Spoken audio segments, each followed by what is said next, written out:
feelings to other people. Yes, you went through the situation. Yes, it hurt. Yes, nobody didn't understand at that point or whatsoever. But now you're in a different place. You're in a different frequency. You're in a different energy.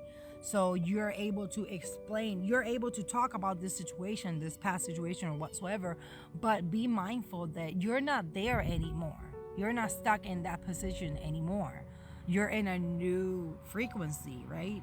In a higher frequency. So now you're able to talk about these situations, but in a more understandable way, in a more approachable way, in a more, how do you say this? In a way where people can actually feel empathetic and actually put themselves in your shoes and actually understand where you're coming from, right? Because when the Queen of Swords is in reverse, it's basically letting you know, like, you're being harsh with other people, like with your words. And when you're talking to other people, you're being too harsh.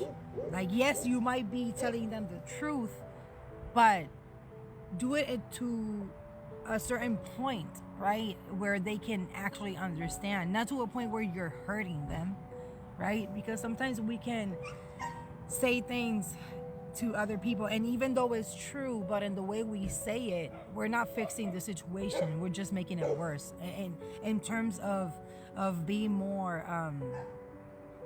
empathetic, like, don't do to others what you don't want them to do to you, right?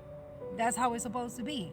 So you wouldn't like it if another person came to you and yes, they're telling you the truth, but in the way they're telling you the truth, it's like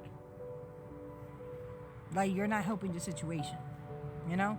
So be mindful of that. Be mindful of when you're trying to explain your emotions or feelings, like, sit with yourself, reflect, like,